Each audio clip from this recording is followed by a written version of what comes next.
अस्सलाम वालेकुम dear students, welcome to Al Hadi academy. MA Islamic के स्टूडेंट्स जो कि सेकंड पार्ट के पेपर देने जा रहे हैं, अनकरीब उनके पेपर स्टार्ट होने वाले हैं, वो स्टूडेंट्स जिनकी बिल्कुल तैयारी नहीं है, इंशाअल्लाह अज़ीज़ ये लेक्चर आपके लिए बहुत ही हेल्पफुल होगा।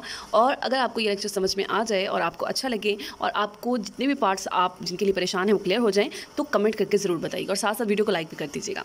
तो आई होप इंशाअल्लाह मैं आपको समझा पाऊँ। आज की जो बुक है वो फ़िक़्ह के हवाले से है और सरगोदा यूनिवर्सिटी के जो स्टूडेंट्स जो है प्राइवेट एमए कर रहे हैं, उनके लिए जो पर्चा है फ़िक़्ह का, उसके हवाले से जो स्टार्टिंग पॉइंट्स हैं आपके, उनको आज इस वीडियो के अंदर मैं क्लियर करने की कोशिश करूँगी। तो स्टार्ट करते हैं। बिस्मिल्लाहिर्रहमानिर्रहीम।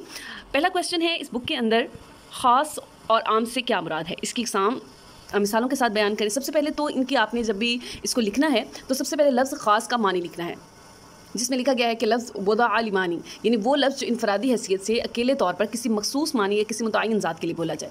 तो हमारी भी नॉलेज में यही है कि ख़ास हमेशा उसी चीज़ को कहा जाता है, उसी नाम को कहा जाता है, ये किसी स्पेशल चीज़ के लिए बोला जाता है, ये स्पेशल कर दिया जाता है उसको। ख़ास ऐसे लफ्ज़ को कहते हैं जिसे किसी ख़ास दात, किसी ख़ास माना या किसी ख़ास चीज़ के लिए बोला जाए। अब ये जो दोबारा उन्होंने यही तारीफ़ बयान की है, एक्चुअल में ऊपर वाला जो ख़ास वाला लफ्ज़ था वो एक अरबी इबारत की जो था तर्जमा था। अब ख़ास की उन्होंने तारीफ़ बयान की है और ख़ास की जो सूरतें हैं यही इसकी इक़साम है। अगर मिसाल के तौर पर कन्फ्यूज़न ये हो जाती है, वो आपसे कहते हैं कि ख़ास की इक़साम लिखें, तो ख़ास की 3 ही किस्में हैं, तख़सीस फ़र्द, तख़सीस नौ, तख़सीस जिन्स, और यही 3 किस्में भी हैं और यही 3 सूरतें भी। तो फर्स्ट पॉइंट तो ये आप अपना क्लियर कर लें। सेकंड पॉइंट ये कि तख़सीस फ़र्द में किसी भी फ़र्द को ख़ास कर दिया जाता है, यानी नॉमिनेट कर देना एक नाम को, ठीक है। जैसे भी कोई भी नाम हो, जैसे आयशा, जैसे हमज़ा, इस तरह के नेम्स जो हैं ये मखसूस हो जाते हैं और ख़ास तख़सीस फ़र्द कहलाते हैं। इसी तरह तक़सीर नू में एक ख़ास शाख, जैसे इंसान की शाखें हैं मर्द और औरत, और इसमें से अगर वो कहता है कि मर्द हज़रात इस महफ़िल से उठ जाएं या मर्द हज़रात जो है वो अंदर एंटर हो जाएं, तो ये तक़सीस नू हो जाएगी, यानी 2 शाखें हैं इंसानी उसकी जिन्स की, तो इसमें से एक को ख़ास कर दिया।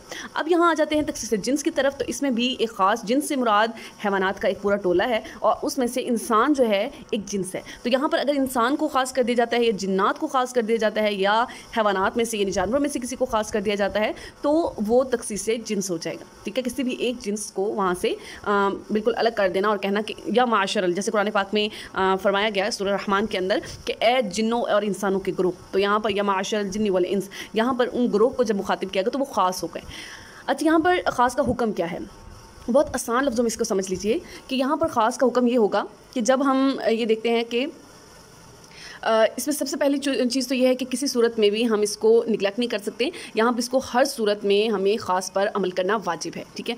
अब 2 सूरतें हैं, पहला तो अमल करना वाजिब है, लेकिन अगर उसके मुकाबले में कोई ख़बर वाहिद यानी कोई हदीस दलील के तौर पर आ जाती है या ख़बरें यानी या फिर क़यास आ जाती है, यानी जिसमें उलमा कराम ने आपस में उस पर बहस की और उस मसले का अक्स जो है कुरान और हदीस की सूरत में उस पर क़यास करते हुए निकाल लिया। तो यहाँ पर कोशिश तो पहले यही है कि अगर उनमें मुताबिकत पैदा हो रही है, यानी अगर इख्तलाफ वाक़या हो गया, अब तत्बीक दी जाए, यानी मुताबिकत पैदा हो रही है, तो कुरान मजीद के हुक्म में किसी किस्म की तब्दीली और तग़य्युर भी नहीं आ रहा, यानी वो हुक्म नहीं बदल रहा अपनी जगह से, तो अमल कर लिया जाए। लेकिन अगर उसमें किसी किस्म की तब्दीली आ रही है, मुताबिकत जो है वो पैदा नहीं हो रही है, तो उस सूरत में कुरान पर ही अमल किया जाएगा। इसकी एक आम सी मिसाल यूँ ले लीजिए कि यहाँ पर एक मिसला आपकी बुक के अंदर मौजूद है कि जिसमें है सूरह बकरा में औरतों के हवाले से लिखा है कि तलाक याफ्ता औरतें 3 कुरू इद्दत गुजारें। अब यहाँ पर यतरब्बस ना कि वो रोक के रखे भी अनफुसिहिन्ना, अपने आप को, अपनी जानों को, सलासतिन कुरू, 3 हैज़ तक, 3 जो है वो 3 इद्दत अपनी जो है कुरू गुजार लें। अब यहाँ पर लफ्ज़ खलासा ये ख़ास है, ठीक है, 3 का तो समझ में आ गया, ये ख़ास लफ्ज़ है। अब ये जो लफ्ज़ कुरू है ना, इसमें आके तदबीक पैदा हो जाती है, मतलब यहाँ पर आके जो उलमा जो हैं वो इख्तलाफात डाल देते हैं। और यहाँ पर जो इख्तलाफ ये है कि इमाम अबू हनीफ़ा के नज़दीक वो लफ्ज़ जो कुरू है इससे मुराद हैज़ है और इमाम शाफ़ी के नज़दीक तोहर है। अब ये हैज़ और तोहर में क्या डिफरेंस है मैं आपको समझाती हूँ। इसमें ये कि अगर औरत जो है वो अपनी इद्दत स्टार्ट करने लगी है और जैसे उसको तलाक मिली थी, मतलब कुछ दिन बाद उसको हैज़ आ गया, तो उसकी वो हैज़ जैसे ही उसका ख़त्म होगा वो उसकी जो इद्दत है का एक पार्ट है वो कंप्लीट हो चुका, ठीक है।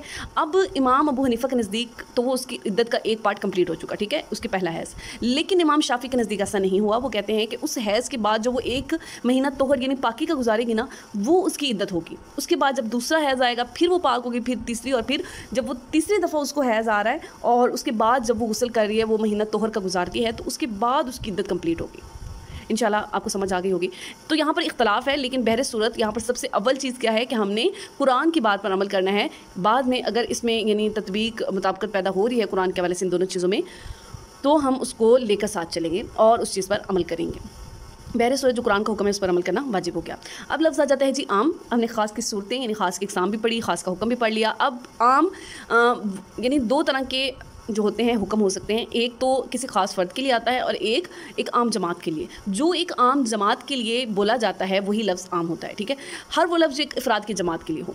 आम यहाँ पर भी वही चीज़ है, लेकिन यहाँ पर मैं थोड़ी सी मन और माँ की वजाहत करना चाहूँगी। इसी वजाहत सुन लीजिए कि मन जो लफ्ज़ है वो अक्ल वाली चीज़ों के लिए बोला जाता है, ज़िविल अक़ूल, और माँ जो है वो गैर ज़िविल अक़ूल के लिए बोला जाता है। अब यहाँ पर जो लफ्ज़ मन है, जैसे कोई शख्स कहता है कि मेरे ग़ुलामों में से जो आज़ादी चाहे वो आज़ाद है। अब उसने क्या लफ्ज़ बोला, मन जो, ठीक है, जो आज़ादी चाहे। उसके बाद सब ग़ुलामों ने एक साथ ही आज़ाद होना चाहा तो सब के सब आज़ाद हो जाएंगे, क्योंकि उसने लफ्ज़ मन बोल के आम तौर पर सबको ऐलान कर दिया है कि जो चाहे हो सकता है। अब लफ्ज़ माँ की अगर तारीफ़ करें तो इमाम मोहम्मद रहमतुल्लाह ने एक मिसाल जिक्र की है कि अगर कोई शख्स अपनी बांदी यानी लौंडी से कहता है कि जो तुम्हारे पेट में बच्चा है अगर वो लड़का है तो तू आज़ाद है। अब उसके बाद वो जो लौंडी है जो बच्चा जनने वाली है, अगर उसने एक बेटी को भी जन्म दे दिया और एक बेटे को भी, तो वो आज़ाद नहीं हो सकती, क्योंकि वो जो माँ लफ्ज़ था, ठीक है, वो एक ख़ास हो गया था उस लड़के के लिए। अब यहाँ पर जो लफ्ज़ माँ के साथ अगर वो बेटी भी पैदा हो रही है तो उस सूरत में वो औरत आज़ाद नहीं होगी। तो ये इन दोनों लफ्ज़ों के अंदर डिफरेंस है। और अब आते हैं जी हम इसकी मिसालों की तरफ। तो आम की आगे जो मिसालें हैं उसको देख, एक है आम मखसूसुल बाज़ और एक है आम गैर मखसूसुल बाज़। अब यहाँ पर साथ इनकी क्योंकि मिसालें नहीं बयान की गई तो इससे थोड़ी सी बच्चों को मुश्किल आती है, लेकिन यहाँ पर आपके लिए आसानी ये है कि आम के हुक्म में एक या कुछ अफराद को खारिज कर दिया जाए तो इसे आम मखसूस कहते हैं। जैसे अगर कोई शख्स कहे यानी एक या कुछ अफराद को खारिज कर देना है, जैसे उक़्तुलुल मुशरिकीन वला तक़्तुलू, यानी तुम मुशरिकीन को कत्ल कर दो, लेकिन जो अहले ज़िम्मा है यानी जो मुशरिकीन के सिवा जिनको मुसलमानों ने अपने ज़िम्मे ले रखा है उनको कत्ल नहीं करना। तो यहाँ पर क्या किया, वो भी हैं तो मुशरिकीन ही, लेकिन वो अहले ज़िम्मा में आ जाते हैं तो उनको ख़ास कर दिया, इस वजह से उनको जो है नहीं कत्ल किया जाएगा। तो यहाँ पर कुछ ज़िम्मियों को जो खारिज हो जाना है वो आम मखसूस है। और आम गैर मखसूस का हुक्म क्या है कि इस पर मौजूदा बकिया अफराद के हुक्म पर अमल करना वाजिब है। यानी जो बाकी रह जाएंगे यानी मुशरिकीन जो रह गए जिनको खारिज कर दिया वो तो आउट हो गए, लेकिन जो उस हुक्म में हैं उन पर अमल करना वाजिब है, या लिहाजा उनको कत्ल किया जाएगा। अब आ जाते हैं जी आम गैर मखसूसुल बाज़, और इसमें किसी किस्म की कोई तखसीस नहीं होती, यानी किसी बंदे को ख़ास नहीं किया गया होता।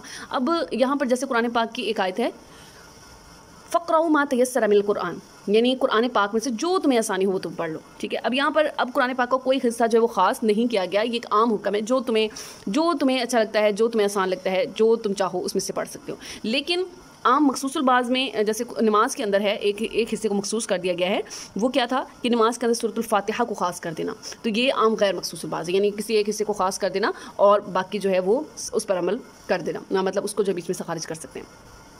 अब गैर मखसूस अनुबाज के यहाँ पर भी एक मिसाल दी गई अस्सारिक़ु वस्सारिक़ातु। अब यहाँ पर हुक्म है कि कुरान पाक का कि जो चोरी करे मर्द या औरत उसके हाथ काट दो जो उसने कमाया, यानी ये उसकी जज़ा है। अब यहाँ पर इमाम अबू हनीफ़ा और इमाम शाफ़ी का कौल है कि वो कहते हैं कि इमाम अबू हनीफ़ा कहते हैं कि जो चोर है उसको चोरी की सज़ा देनी चाहिए, लेकिन उससे जो माल है वो नहीं लेना चाहिए जो उसने चोरी किया। लेकिन इमाम शाफ़ी कहते हैं कि नहीं, ये तो उससे माल लेना चाहिए। वो क़यास करते हैं कि जैसे ग़स्ब और डकैती करने वाला जो छीन लेने वाला माल वो वापस करता होता है माल, ठीक है। लेकिन यहाँ पर इमाम अबू हनीफ़ा कहते हैं कि अगर आप चोर को ये भी सज़ा दे रही हो तो फिर तो दुगनी सज़ा हो जाएगी और इस तरह तो कुरान के खिलाफ हो जाएगा। तो कुरान पाक ने जितना हुक्म दिया है आप उतना ही करें। तो ये दो मिसालें हैं, इनको अच्छी तरह से आप तैयार कर सकते हैं इंशाल्लाह। आई होप कि आपको ये लेक्चर समझ में आ गया होगा। आम और ख़ास की तारीफ़ और ख़ास की इक़साम, और साथ में ख़ास का हुक्म हमने पढ़ा था, साथ में हमने आम की इक़साम पढ़ी और आम का हुक्म, ये उसकी इक़साम के साथ साथ उसके हुक्म मतलब जो है दोनों पर अमल वाजिब हो जाता है। तो इंशाल्लाह इससे नेक्स्ट टॉपिक जो है हमारा हम उसके हवाले से बात करेंगे, मुश्तरिक और मुअव्वल है। और मिलते हैं नेक्स्ट वीडियो के अंदर। अगर वीडियो आपको पसंद आई हो तो आप इसको लाइक कर दें, चैनल को सब्सक्राइब कर दें ताकि आने वाले लेक्चर्स आपको मिलते रहें। मिलते हैं इंशाल्लाह। अल्लाह हाफ़िज़।